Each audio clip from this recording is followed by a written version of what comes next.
Number 5 is, are you complete in yourself? Do you enjoy your space?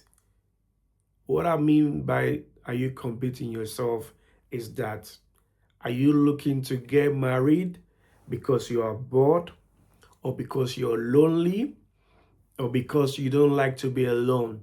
Those are not factors that show that you're ready to marry. Those factors are only showing that there is something that needs to be worked upon. If you're lonely, that doesn't signify, or that doesn't signal that you need to get married. Don't get me wrong, you can be lonely when other factors are coming. You can be lonely while you're complete, but don't mistake completeness to loneliness. Completeness is the fact that you enjoy your own space, you can't be alone, and you don't feel the need to have people around you. You know what it is that you need to do at certain situation. You understand yourself. You understand the purpose God has for you. If your wife or your partner travels, you don't have to go out to the pubs, to the clubs, or whatever just to satisfy something. And I'm not even talking about sex. You don't need something external to make you feel complete. You're complete in yourself. You know who you are, not just as a person, and even in Christ. You don't need any external validation. You don't need any peer pressure to make you feel good about yourself. When you are completing yourself, then you can say you're ready to be married. And also, another point here, which I said earlier, is, do you have a framework of what God's plan and purpose is for your life? This is very important, because it's only when you know what God's plan and purpose for your life is, that is when you know the kind of partner you should go for. If you do not know what God has in stock for you, it will be dangerous for you to choose a partner, because more often than not, the person that you are going to become is usually going to be that you need a partner that would complement you, that will support you in that regard. For example, if you have an ambition or a goal to be a president, or if God says you're going to be a president, whoever you're going to marry must be a woman that can come up in presidential situations. What do I mean? This woman must know how to carry herself well.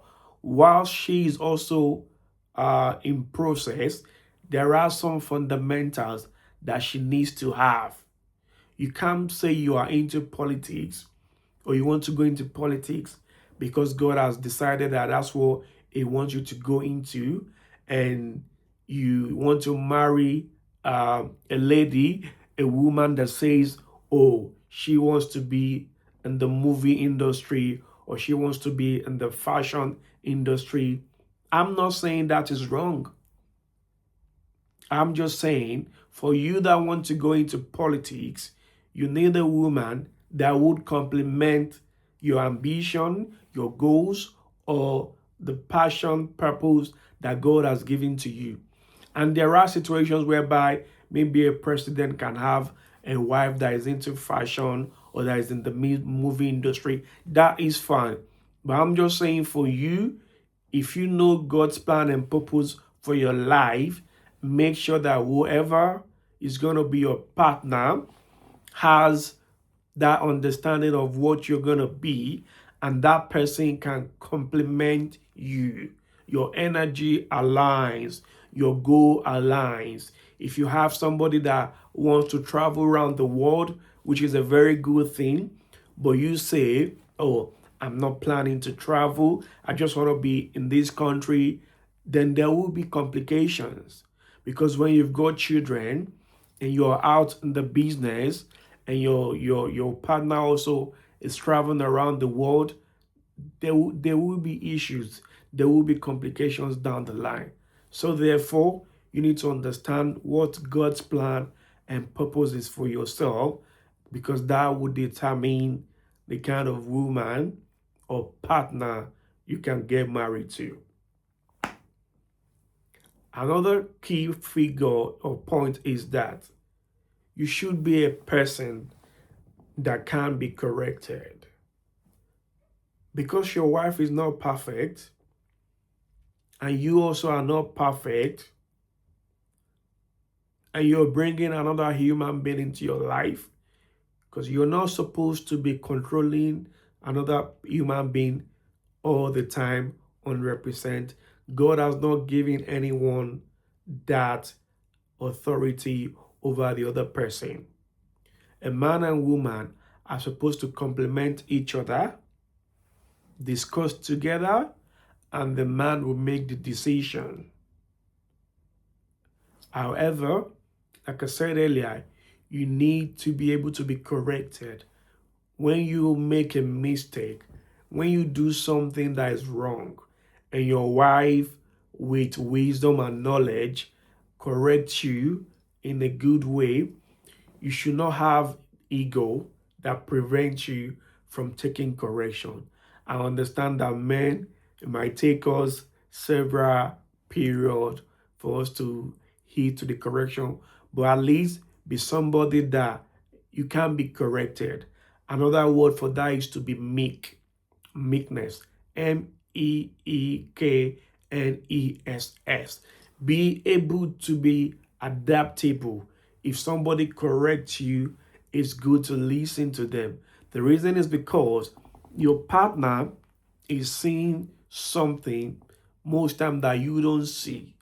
Just as you also will be able to understand your partner's weaknesses, same way she also understands some of your weaknesses, and you need to listen to correction when they bring that correction in love and in humility. Even if they don't bring it in love and humility, because they also are a work in progress, you should be able to ignore those lack of wisdom in the approach and take to correction. And number 7 would be, you should have an authority over your life. You should have an authority over your life. What do I mean? If for whatever reason there is an issue going on between you and your wife, or something has happened and you as a man, you're terribly angry and nobody could listen to you, there should be somebody that if they text you to say, Jack, could you call me right now? Or could you call me as soon as you receive my text? You will call them. Or there should be somebody that if they pick up their phone and they call you, you must pick up and listen to them. The reason is because the union of a man and a woman permits that the husband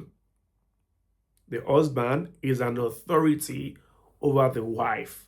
It would be a disaster if you as a man is an authority over your wife, whereas there is no authority over yourself. What that means is that you will be a rolling stone. You can be doing things as you want, and even when you're wrong and your wife has tried to communicate to you, or even your children has communicated things to you, you do not listen. That's a very, very big issue. However, if you have an authority over you that can bring you in check, or that can beat you into check, it's a good thing. What that means is, if your dog, and when I mean your dog, I mean if you have lost it, in quote, you lost it, you can't listen to your wife for whatever reason, that person should be able to bring sanity into your life. So if you have these 7 key issues that are listed, I would say more often than not, you can begin to think about getting married. You have all the fundamental ingredients and instruments you will need for you to have another partner that is living with you. And now that we have completed those 7 items, what are the key factors that you need to see in a woman for you to say, this is someone I can marry? That's the next point we will be getting into in the next video. What are the key points or factors or characteristic traits you need to see in a woman before you can say, yes, I think I can marry this person? That's what we'll be getting into in the next video. Thank you very much for your time once again today. And I shall see you on the next episode of our program.